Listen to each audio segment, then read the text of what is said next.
Now, today we want to have a conversation, a brief conversation, about the common good. And let me put a little context on this before I introduce our speakers.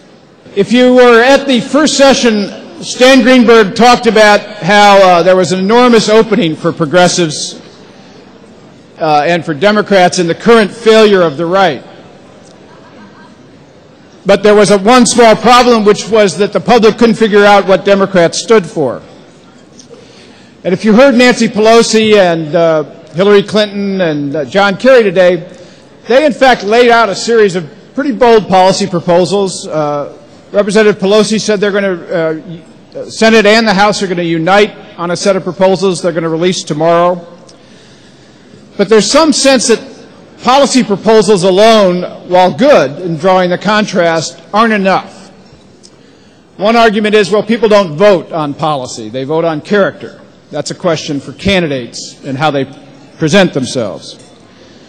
But there is this broader sense that Democrats have lost a way, and progressives have lost a way of talking about our broader sense of mission. What is it that we stand for? The big ideas we stand for, what we used to call ideology, if you will. And that's reflected in contrast with the right, where the big ideas seem very clear. And if you look at polling, the largest gap between Republicans and Democrats, or between conservatives and progressives, is the identity gap. They have a sense they know what conservatives stand for, and large numbers of Americans don't have an idea about what we stand for. So into that question, addressing that question, Michael Tomasky, who's the editor-in-chief of the American Prospect, one of our leading progressive centers of ideas, wrote an eloquent essay on a party in search of a notion that raised the question of the common good. So we thought we'd have Michael present the idea to you and have a conversation about it. Representative Mel Watt, the head of the Congressional Black Caucus, was supposed to be with us today, but an example of what it means to be in the minority, about 2 hours ago, Republicans announced that the hearing that he had asked for several weeks was scheduled at noon. And so he will not be able to make it, and he sends his apologies. But we do have Barbara Ehrenreich here.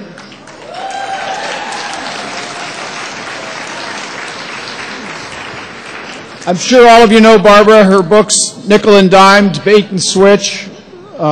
She's an essayist, a friend, a social critic. But I did look at her biography. I want to announce one thing about her. Barbara has written, by my count, 17 books in the course of a long and prolific life, the first of which was The Uptake, Storage, and Intercellular Hydrolysis of Carbohydrates by Macrophages. Honest to God. That presumably was the book that came out of her PhD in cellular biology, which is how she started this long social career as a critic. Anyway, Michael Tomasky on the common good.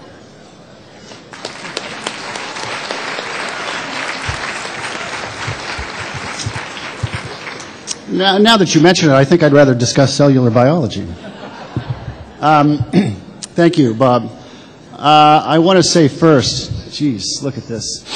I covered the first Take Back America conference as a journalist in 1999, 2000.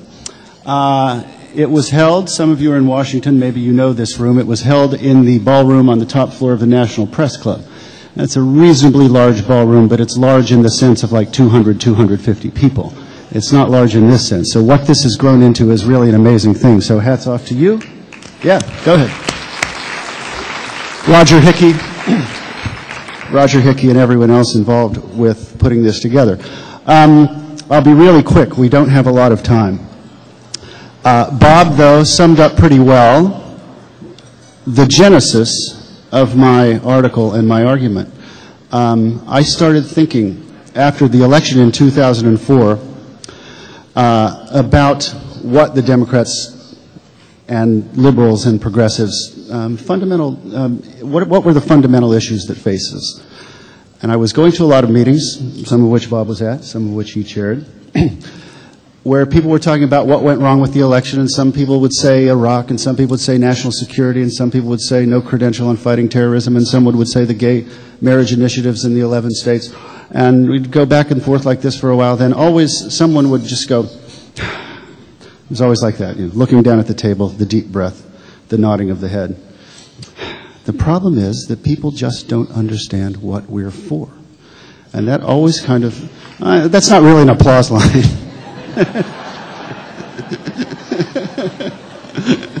Thanks for the effort, though. And it stung me, and it stung everyone in the room at all of these meetings, and I was at a dozen of them or more. Why don't people know? And as Bob just said, and as Stan Greenberg has said, and I suppose some of you were at his seminar this morning, there is a philosophy gap in this country between liberalism and conservatism. Americans, and when I say that I mean the mass of Americans who are in the middle, who aren't necessarily very ideological, who aren't necessarily very politically committed, they understand what conservatism is about. They don't really understand that much more what liberalism is about. So I started thinking about this, and I wrote this article, and that's why I'm up here, I guess. The article is in the May issue of the American Prospect.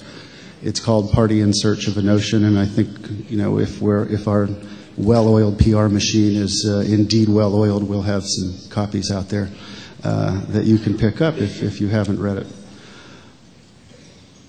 I'll sum it up like this. I think that we're now at an incredibly exciting potential point in American history, because I think something has happened now that doesn't have any precedent in recent American history. For the first time since the modern conservative movement began, say 1955, if you want to mark it to the founding of the National Review magazine, 1958, thereabouts. For the first time since then, the majority of Americans have the experience of something they've never had the experience of before. They have the experience of conservative failure. They have the experience of conservative government failing them in their everyday lives. Now, yes, that's an applause line. Now, of course, you and I have known for a long time the ways in which conservative government was failing people, but, I mean, a majority of Americans now sees Iraq, Katrina, the transparent attempt to privatize Social Security, the incompetence, the corruption. People see that conservative government, conservative philosophy, conservative ideology is failing them. I think that creates an opening for a new liberal, progressive philosophy, and I think it's the philosophy of the common good. It's a philosophy in which political leaders ask of people, all people, not as liberals, not as conservatives, not as blue staters, not as red staters, not as white or black or straight or gay or feminist or environmentalist or corporatist or whatever kind of ist you are, but ask Americans to come together and contribute to something larger than themselves, something to which they can contribute, but something from which they can benefit. And that, I think, is a philosophical framework that has worked for liberalism in the past. It worked for Franklin Roosevelt. It worked for Harry Truman, yes. It worked for Lyndon Johnson until Johnson had certain difficulties that we all know about. I quote in my article, and I've quoted in other speeches I've given and radio and television appearances that I've given to talk about this piece, Lyndon Johnson's line when he signed the Civil Rights Bill in 1964. He went on television that night and he said, "My fellow Americans, today I've signed the Civil Rights Bill of 1964. I want to tell you what that means for every American." He didn't say for African Americans. He didn't say for Southerners. He didn't say for residents of 10 or 11 states. He said for every American. He gave every American a stake in the success of that legislation.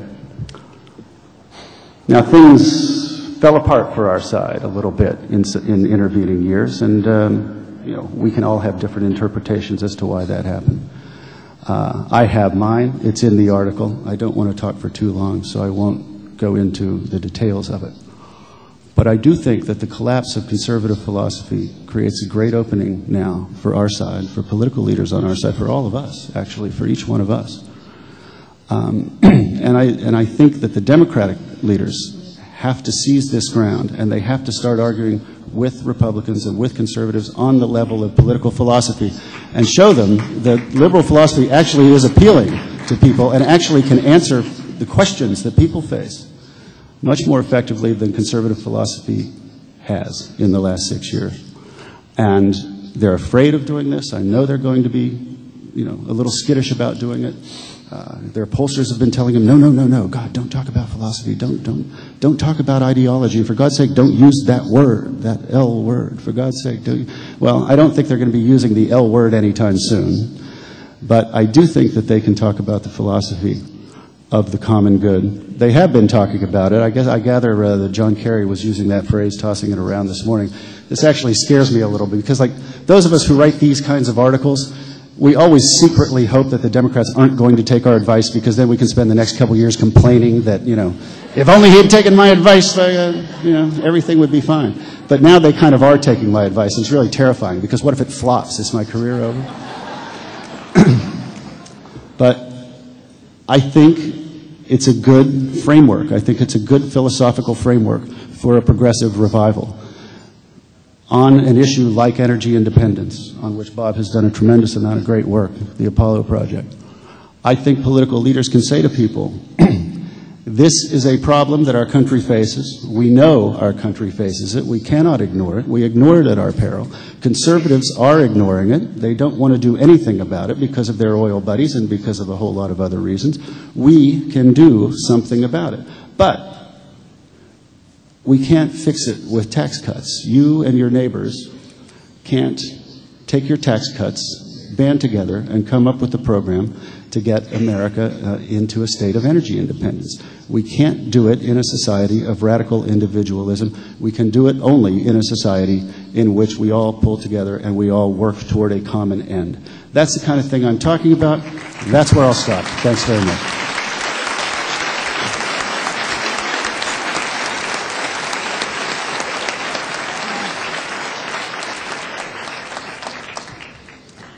Hi, I'm glad to be here, thrilled to be here. Bob, you were wrong in your introduction to me. It wasn't hydrolysis of carbohydrates, but of peptides. Now, I had to say that. It seems, I feel really mean to be standing here to, question the idea of the common good. But that's what I'm going to do. We're going to have a little argument here, I hope. The problem that I have, Michael, is that there is a war going on, and I don't just mean the shameful and increasingly sickening abuse of American military force in Iraq. I mean the class war in the United States.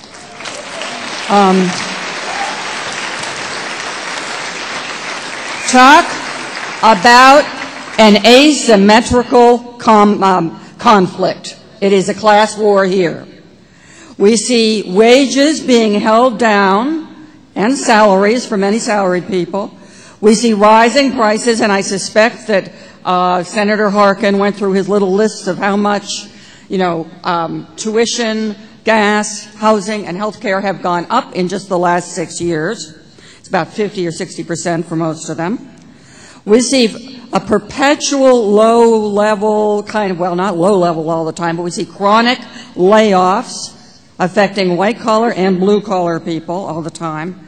And we see, we have for the last 6 years, a government policy of tax cuts for the rich, financed to a tiny degree by cuts in Medicaid, student loans, and every other program for the poor and the middle class, the elderly, and children. So that's why I say there's a class war, and before, it's hard for me to talk about the common good when I don't see that Americans even have common ground anymore. We are that divided. We are increasingly divided between the gated communities on the one hand and the tenements and the trailer parks on the other hand. There's even a kind of sick version of the common good. No, you take no responsibility for this, Michael, but that goes on all the time, and that's the sort of Thomas Friedman kind of line that when somebody gets laid off or when people complain that they're only making $8 an hour, there's always somebody to say, well, that's globalization. We want to be competitive. You've got to take the fall. You've got to see your pay go down, your benefits go down, or lose your job. I mean, that kind of sacrifice for globalization as a perverted version of what you're talking about is happening all the time.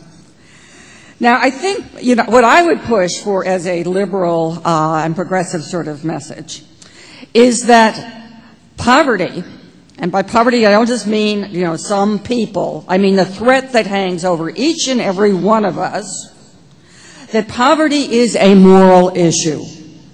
That this is our moral issue. Now, for a long time, the right has been defining the moral issues, right? Like last week, we even had another vote on gay marriage. That's an easy one. If you don't like the idea of gay marriage, please don't marry a gay person. It's taken care of. And for a long time, the right even had poverty defined in a kind of a moral way in terms of the amorality of the poor. Why was there poverty in America? And we still hear this because some people have bad characters, bad lifestyles, they're lazy, they drink too much, they're promiscuous, whatever. That was the theory of poverty, that it was caused basically by those things. I have another theory about poverty. I think it's caused by a shortage of money. And this view has actually been gaining ground. It has. Unlikely as that may seem. We have a living wage movement in America, which has been successful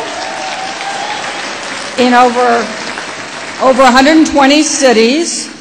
We have had campaigns that successfully raised the minimum wage in 19 states. That's not waiting around for Washington to do anything. That's people, unions, church groups, women's groups, everybody getting together and making the change themselves. But I think of all those things, the biggest achievement, through all these scattered fights for the living wage. I live in Charlottesville. We've had a 10-year fight for it there. You may have read about the students who got arrested at UVA, incredibly enough, in April. Georgetown, University of Miami, it's all over the place. Very moving struggles. But our big achievement so far is not just in the number of victories we can count, but in the fact that we have made this a moral issue. And I'm not just saying that. I've got the Wall Street Journal to back me up. May 1st, 06, can't be a coincidence with May 1st. They say that the living wage may become the wedge issue for the Democrats. And they say that one of the big things about it is that the people, progressives, are making this a moral issue. And boy, if you want a moral issue that you can get biblical backup on, if that's what you're looking for, this is it. I have searched the Bible, and there is no mention of stem cells in the Bible. There are hundreds and hundreds of mentions of the obligation of every community toward its poor and its oppressed people. I say this economic injustice is what we have to push forward on. It is, along with the war in Iraq, the moral issue of our time. Thank you.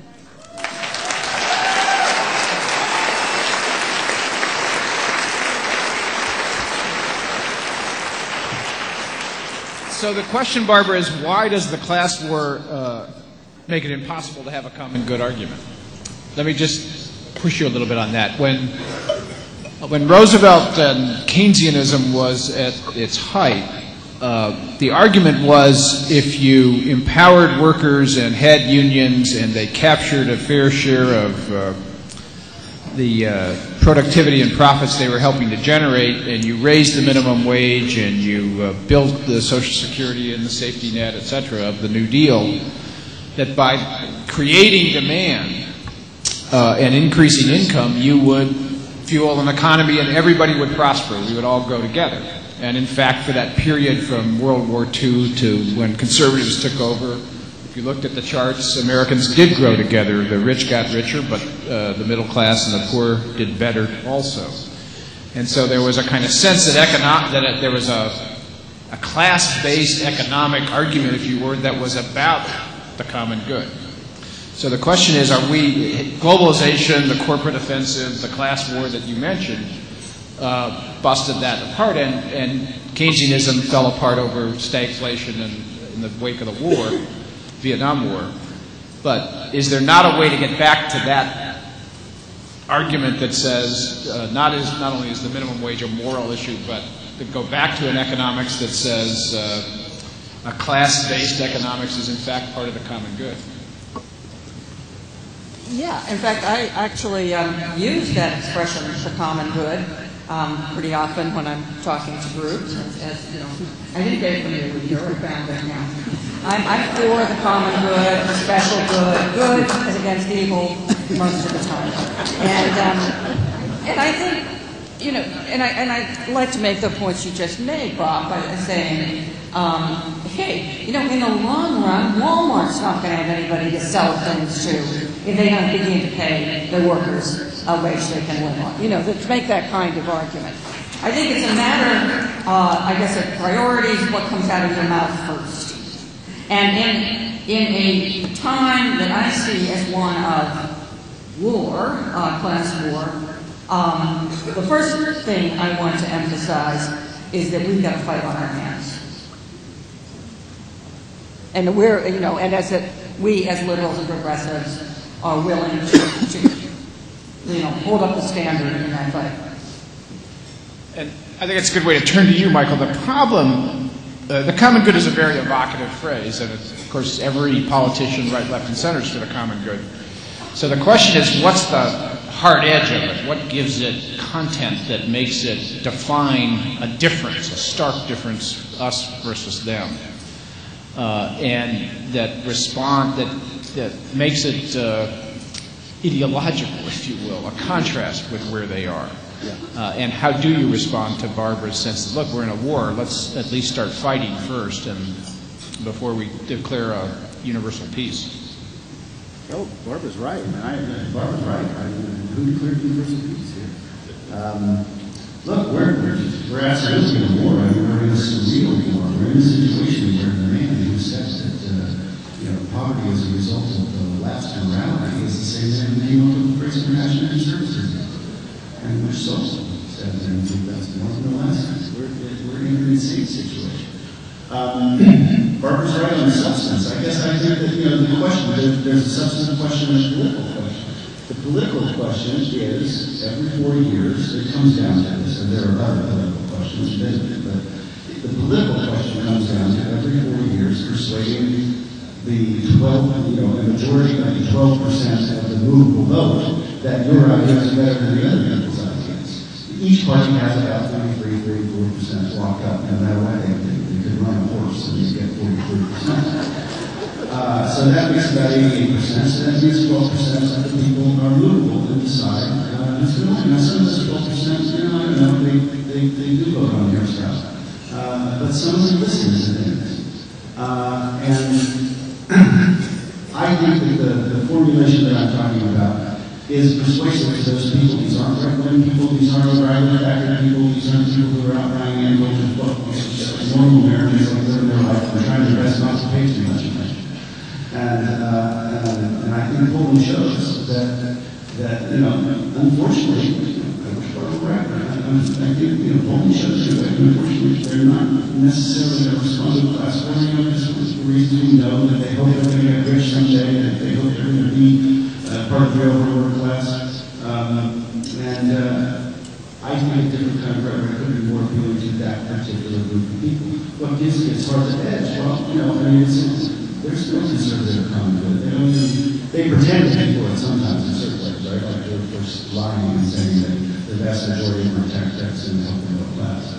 They pretend sometimes, but it should be pretty easy to expose them. Nope.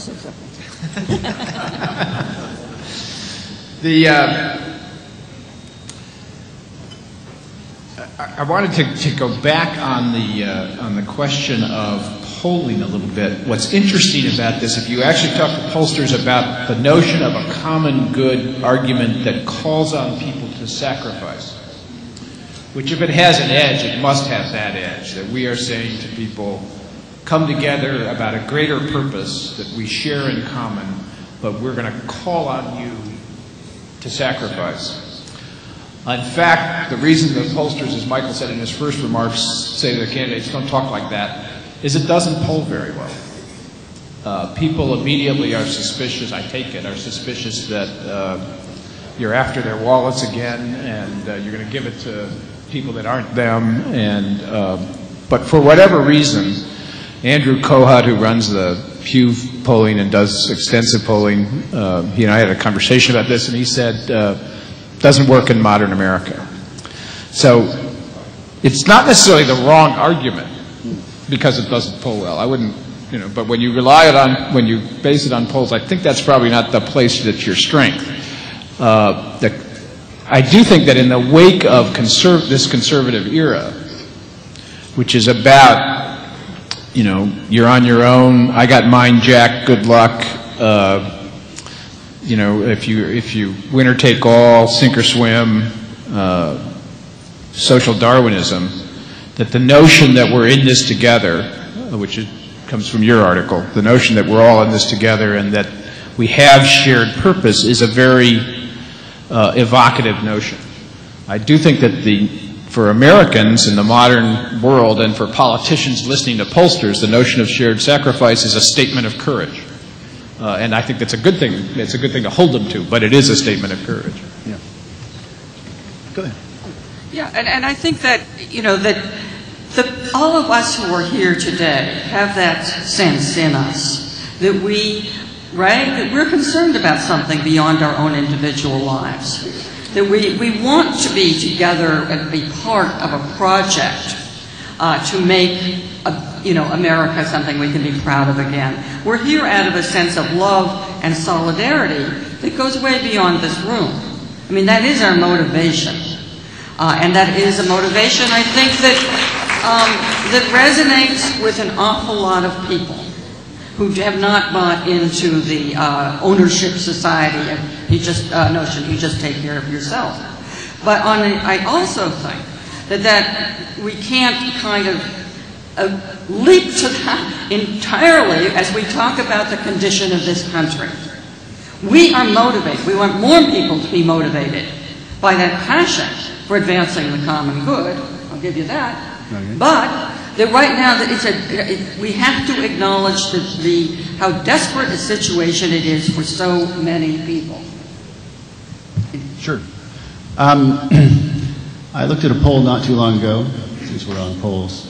In 1965, today, like they ask people, do you consider yourself conservative, liberal, or moderate? And conservative tends to be in the high 30s, and moderate tends to be somewhere in the 30s, and liberal tends to be like 19 or 20%. And I looked at a poll from 1965. Liberal in this poll was 44%. Can you imagine that? Can you imagine that, America? No wonder we were taxing and spending so much. It's great. But the conservatives were saying things then that were unpopular, that didn't poll well, and that weren't very persuasive. And if they'd listened to their pollsters, if they'd done nothing but listen to their pollsters, they never would have said these things, and they never would have kept saying them, and they never would have taken over the country. So there's a way you know, yeah, pollsters should not be listened to all the time, and there's a way that, like, you know, people don't respond to the concept of shared sacrifice for the reason that no one has been talking to them about shared sacrifice for 30 years. Maybe if someone started talking, it wouldn't happen overnight, but it happened 8 years, 10 years, it would happen.